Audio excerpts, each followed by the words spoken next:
launch into this because we got about an hour and a half here. You ready? Oh, come on. Now, I try 30 minutes every week, and this might bleed over, but we're going to have a time of prayer at the end that I'm very excited about. So let me just jump in. Jesus was born in a small town to a poor teenage girl. He wasn't born into the right family. He didn't have the right education. He didn't have the right credentials, never earned any diplomas, never received any awards, was never granted any titles, didn't own any land or property or even a home. He didn't have the right resume or the right connections, did not hang out with social influencers or the political elite. He hung out most of the time with the painfully uncool, the church of the dropouts, the losers, the sinners, the failures, and fools. He was a carpenter until he was 30 years old, and by the time he was 33, the religious community despised him. His own people rejected him. His closest friends abandoned him. He died a humiliating death, crucified naked on a cross between two thieves. And yet, as the poet James Allen Francis wrote, 19 centuries have come and gone, and he is the central figure of the human race. Of all the armies that have ever marched, and all the navies that have ever sailed, and all the parliaments that have ever sat, and all the kings that have ever reigned, and all the presidents that have ever been elected, put together, have not impacted life on this planet as much as one man named Jesus. Can I get a witness? Because that's the fact, Jack. Or Jacques.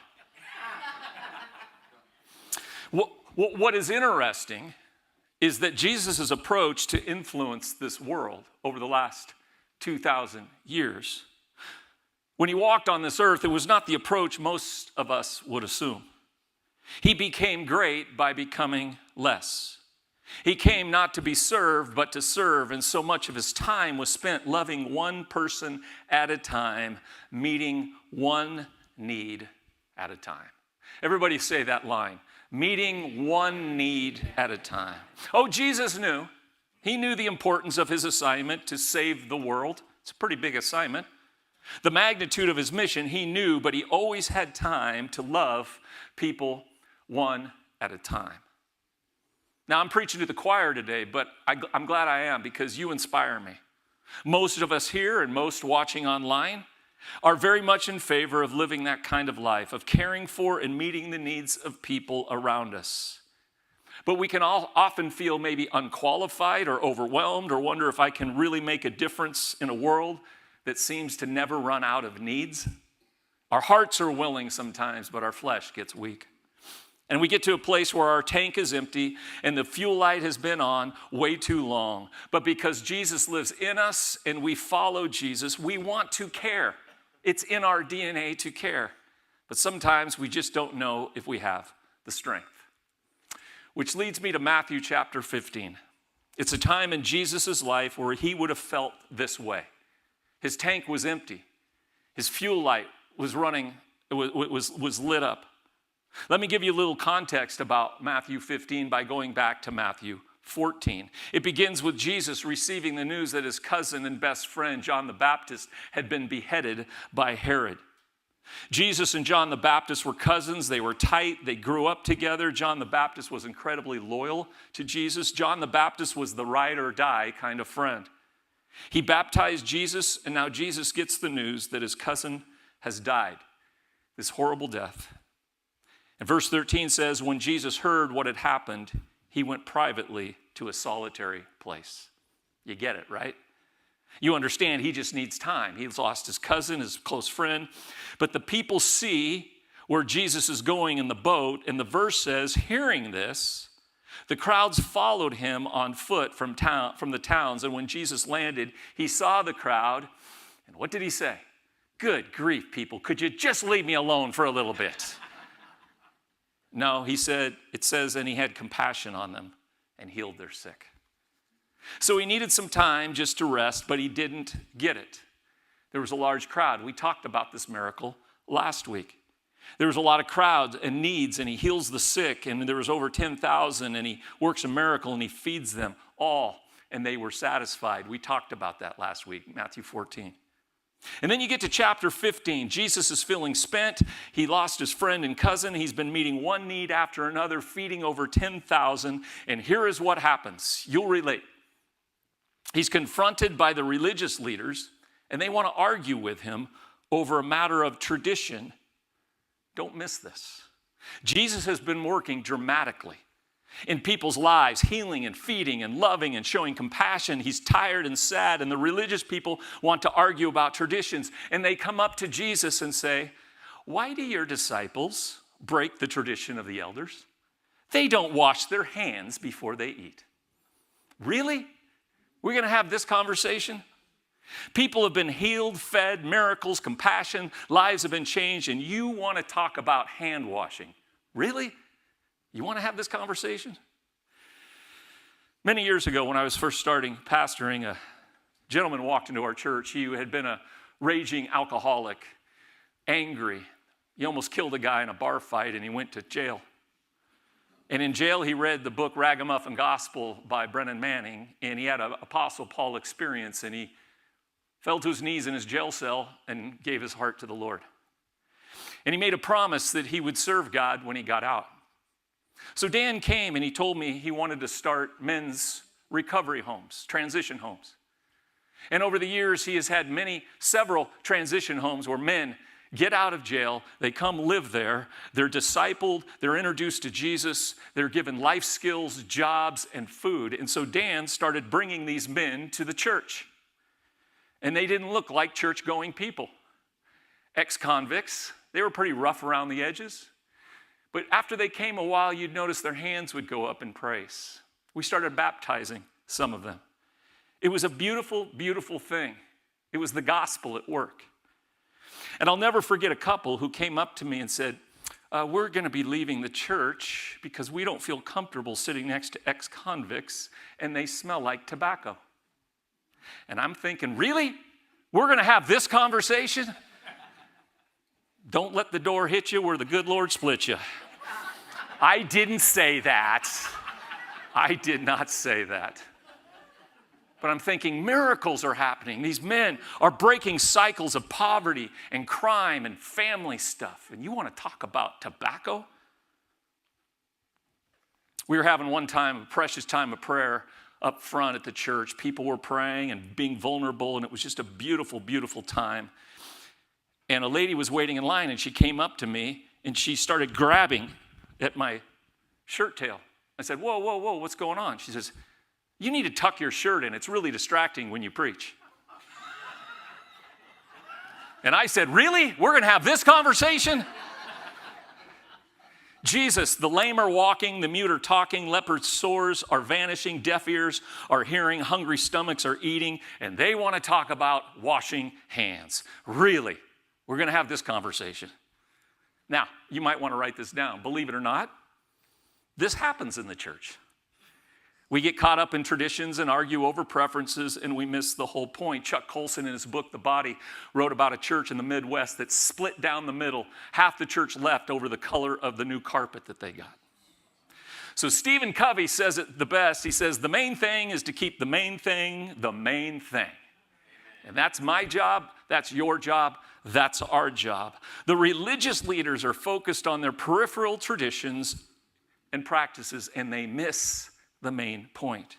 They're like soldiers arguing and fighting amongst one another about title or rank, and there's a war going on. Like players on the sidelines fighting over water bottles and who gets the best water bottle during the Super Bowl. Is that really what we're doing? Jesus, that's what I love about Jesus. He's focused on mission, moved by compassion towards broken, hurting, hungry, helpless people who are sheep without a shepherd. And Jesus has little patience and calls them a bunch of hypocrites, and quotes the prophet Isaiah, "These people honor me with their lips, but their hearts are far from me. They worship me in vain. Their teachings are merely human rules." And the disciples scoot over to Jesus and they say, "Hey, I think you're offending them." And Jesus responds, "Leave them. They are blind guides. If the blind lead the blind, both will fall into the pit." There were just times when Jesus had had enough.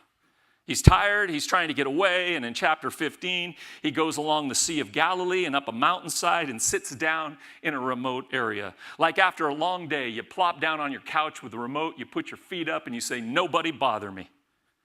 Jesus needs rest, grieving his cousin John, feeding and healing thousands, dealing with religious red tape about how you wash your hands. He just needs to get away. This area that he plops down in on the hillside is interesting because it's not a Jewish area. It's a Gentile area. So you would think it's more likely that he's going to be able to have some quiet time because Jews and Gentiles didn't talk. Gentiles didn't believe in the God of Israel. They were on opposite sides of religion and politics, and you know the rules of the bar, right? No discussing religion or politics. And so you would think Jesus would get some space here. It's in Gentile country. Gentiles didn't worship the God of Israel. They were considered pagans. Verse 30, great crowds of Gentiles came to him, bringing the lame, the blind, the crippled, the mute, and many others, and laid them at his feet. And what does Jesus do? He do what Jesus do. He healed them, and the people were amazed, and when they saw the mute speaking, and the crippled made well, and the lame walking, and the blind seeing, they praised the God of Israel. One need after another being met for 3 days. Jesus calls his disciples, and he says, "I have compassion for these people, for they have already been with me for 3 days and have nothing to eat. I do not want to send them away hungry, or they may collapse on the way." And his disciples answer, "Well, where are we going to get food for all these people?" And Jesus is thinking, didn't we just do this a chapter ago? Like, don't you remember? I think you were there, right? I just don't think the disciples wanted to do it again. I think they were tired. You know, even with the miracles, it sounds pretty exhausting feeding that many people, and it wasn't even their own people. These were pagans, Jesus. They're unclean. Jesus, they're unbelieving. They might smell like tobacco. I see one of them with their shirt untucked.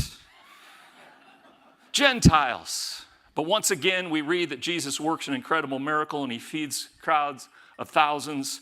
Jesus meeting one need after another. And there's one word that I want to spend the rest of this time talking about. There's one word that I want us to talk about, and it's a word that unlocks the meeting one need at a time kind of lifestyle. We're called to meet one need at a time. One word. It's used in chapter 14 and it's used in chapter 15. It's a word attributed to Jesus more than any other emotion or feeling. Jesus felt this feeling more than he felt anything else. Do you know what that word is? Yes, you are correct, sir. Compassion. Compassion. Compassion. We see it in chapter 14. He had compassion because they were sheep without a shepherd. Chapter 15, I have compassion for these people. And this is why compassion is so important. I'll put it on the screen. Compassion is the fuel for meeting needs one at a time. Compassion is what fills our tanks. So I want us to talk about the word compassion and how it's used in Scripture. The word that describes the compassion that Jesus felt is such a strong emotion that it elicits physical response. The English word for compassion is far too weak. We think of compassion as, I have some sympathy. But the Greek verb that is used, it means intestines, bowels. It means strong emotions coming from within. You could almost call it being sucker punched. The Greek verb means a movement or impulse that wells up, a gut reaction, sucker punch. Jesus often was moved with compassion, sucker punched. Have you ever felt that kind of compassion for someone in need? Have you ever felt like, wow, I can barely breathe? It elicits a physical response. Many of you know one of the first times I got sucker punched was in the garbage dumps of Mexico City, feeding families and children that didn't even know a world existed outside the garbage dumps. And I just got sucker punched. Middle-class California boy had never seen this kind of thing. And I was sucker punched.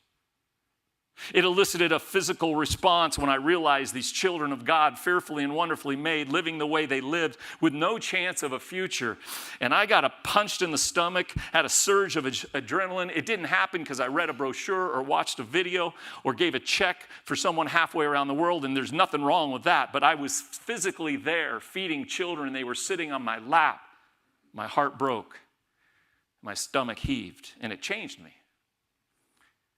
I was with a group of pastors from all around the country, about 12 of us, and we went around, and all pastors trying to live out Isaiah 58 in their church, to meet one need at a time.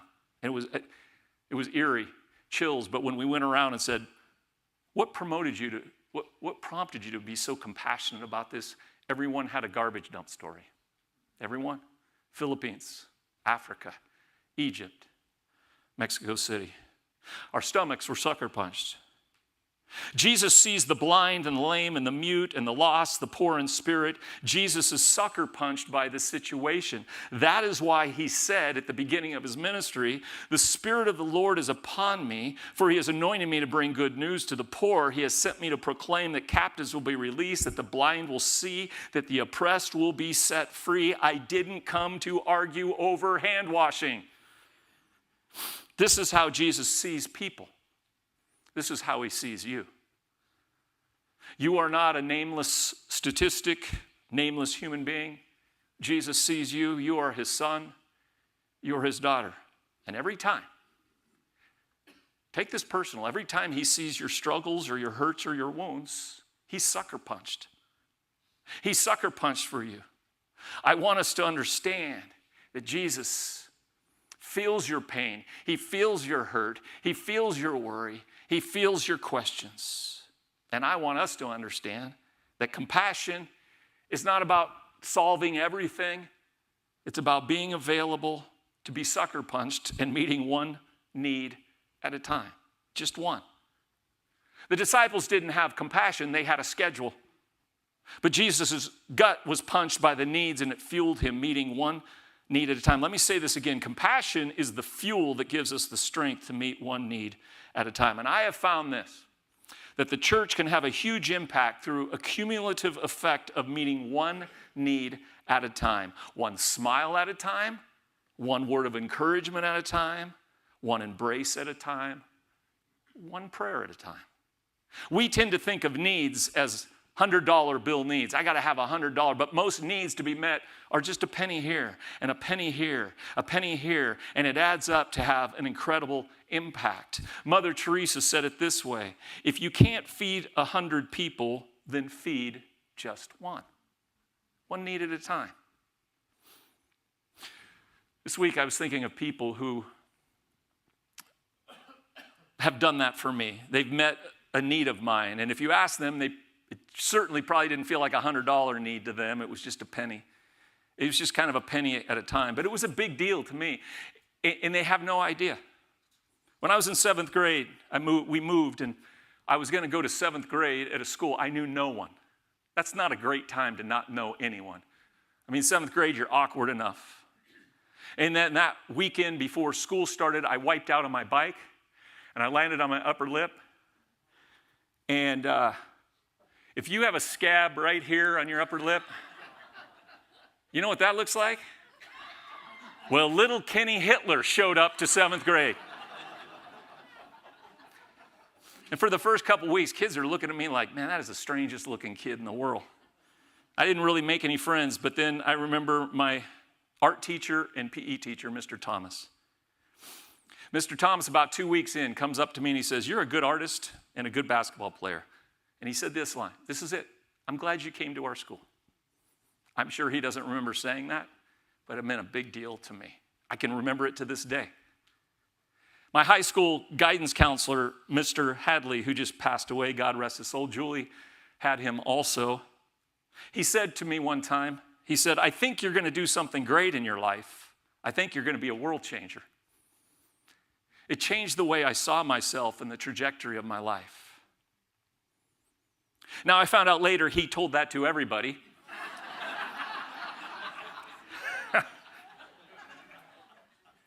But he didn't know I was having a teenage crisis identity. Who was I? How do I live out my faith? How do I live out my faith and still be accepted at school? He didn't know I needed to hear, "You're a world changer." Just a penny to him probably, but I doubt he remembered saying it. But Proverbs says words have the power to bring life or death. 8 years ago, sitting across a breakfast table from a fellow ragamuffin friend, a man I had traveled the world and saw extreme poverty, we had both been sucker punched with compassion. But this day I needed a friend where I could share my brokenness and weariness, and all he did was listen. And he reassured me that our friendship had nothing to do with my performance or my strength, that a friend loves at all times, and a brother is born for a time of adversity. May have seemed just like a penny to him, but it was $100 to me. I got a text this week from someone in the church just thanking me for my message last week and my work here at the church. And he said, "If you ever need anything, don't hesitate to ask." It's just a quick message. It may have seemed like a penny to him, but it was like a $100 jolt to me. Compassion.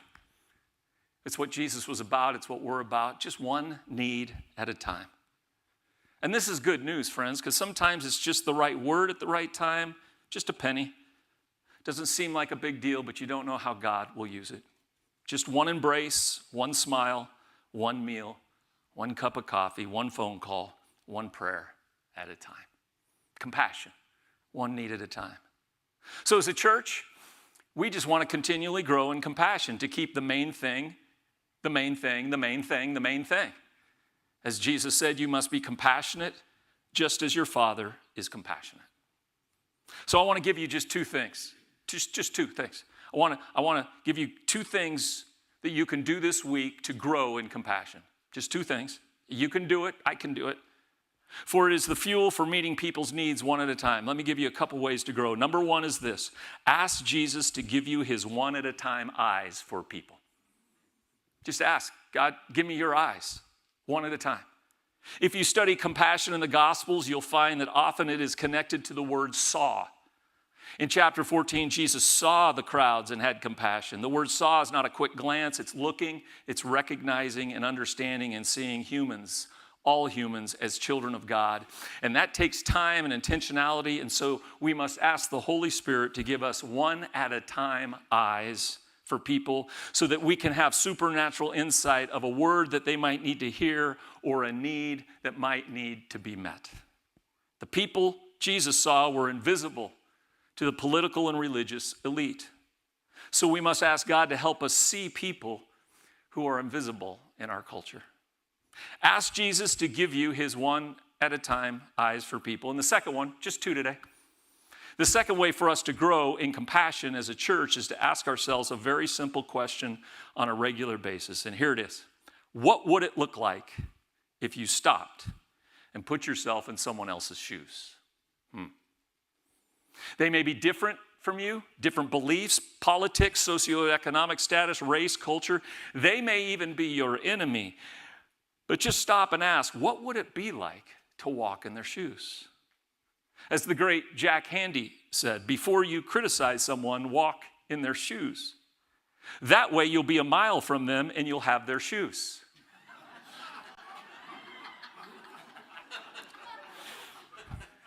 I'm sorry, I just need to throw that one in. All right. So Jesus is, you're like, well, that's not very nice. So Jesus is with the Gentiles, the pagans, and he does this. He does this. He puts himself in the position of the crowd and he says, they've been with me for 3 days and they haven't had anything to eat. I don't want to send them away hungry. I know what it's like to be hungry. I didn't eat for 40 days at the beginning of my ministry. Empathy. He puts himself in their shoes. That's how we grow in compassion. Just two simple things. Ask Jesus to give you his one at a time eyes for people, and then we stop and ask, what would it be like to be in that situation? When I was a youth pastor, our youth group was kind of a community youth group. It wasn't just one church. It was a bunch of churches, and then we had a bunch of kids that were unchurched.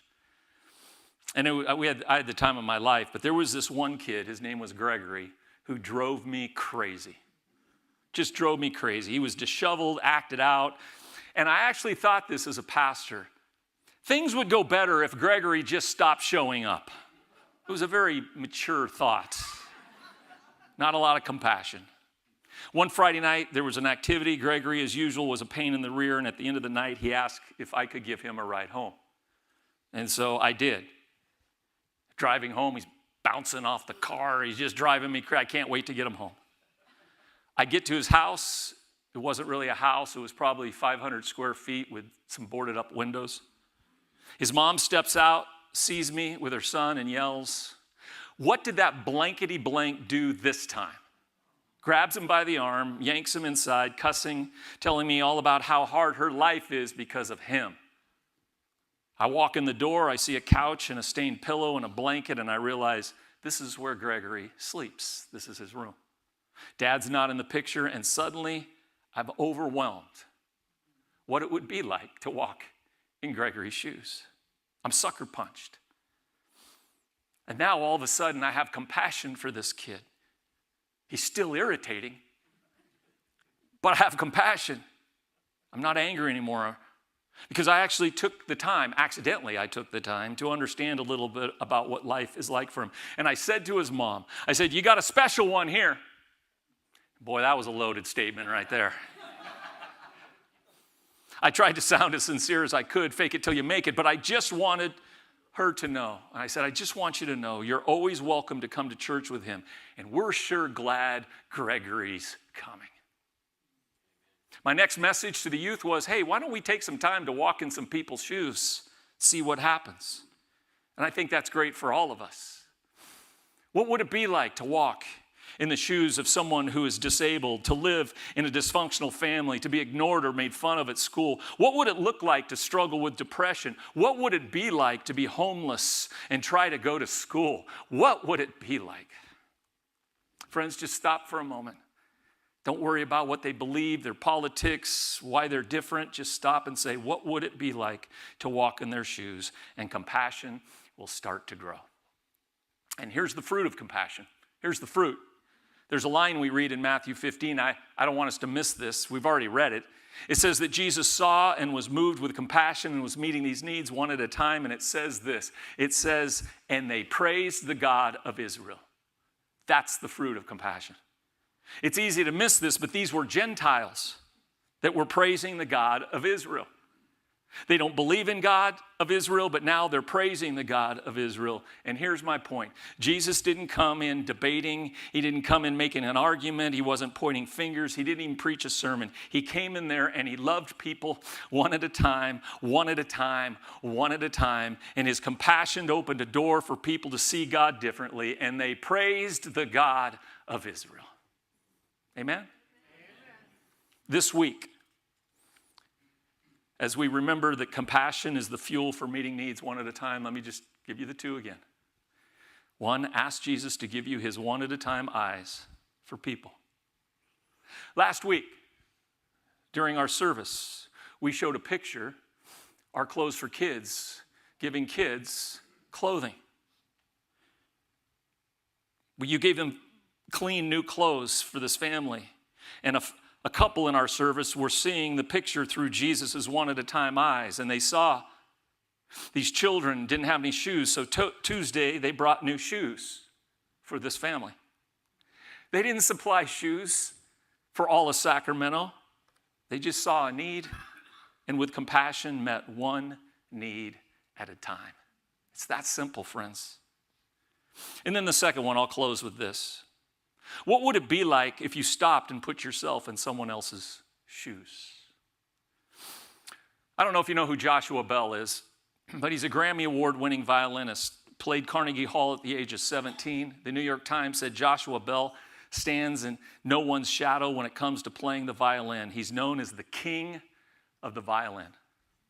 A few years ago, after playing the night before with the National Symphony Orchestra at the Kennedy Center in Washington, D.C., in front of royalty, politicians, and celebrities, the next morning, Joshua put on a baseball cap, sunglasses, jeans, tennis shoes, and made his way down to the metro station during the Washington, D.C. rush hour. This is where federal workers were rushing to work, and he found a spot, pulled out his violin, threw a couple dollars in the case, and started playing. He was playing a Gibson EX Huberman, which was handcrafted in 1713 by Antonio Stradivari, which was a $3.5 million violin. He played in the subway for 45 minutes, and he played 6 classical pieces. And the fascinating thing about it, you can watch it on YouTube, is no one paid attention to him. They just were going somewhere. They missed him.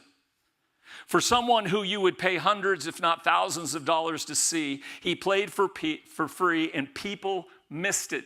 They walked right past him. He played the best of the best. He played Bach, and no one saw him. For 45 minutes, they missed the king of the violin. You see where I'm going here? The disciples asked, Jesus, when did we see you hungry, thirsty, in prison, sick, and naked? And Jesus says, I was right there.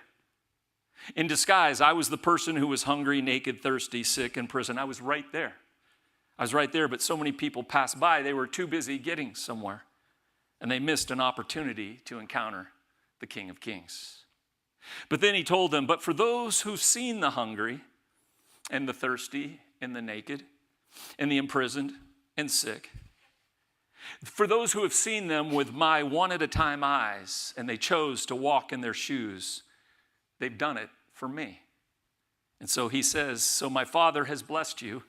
Come and receive the kingdom that has been prepared for you before the world was created. God has allowed us, friends. Don't take this for granted. Life is short. Life is fragile. Here we are. God has allowed us the sacred privilege of being his hands and feet, of loving people and caring for people one at a time. And let me say this, for clothes for kids, one bundle at a time. For the Orangeville Fair Oaks Food Bank, one trunk at a time. For Powerhouse Ministries, one mom at a time. And for World Relief Refugees, one family at a time. We talk a lot about compassion around here because it was the thing most attributed to Jesus. And there are some who would rather spend their time arguing about hand washing and the smell of tobacco and untucked shirts. That's not you. But the good news is for those people who want to do that, there are churches where they can do that. But we're not going to do that here. Here we have the sacred privilege of loving people one at a time with the eyes and love of Jesus. Amen?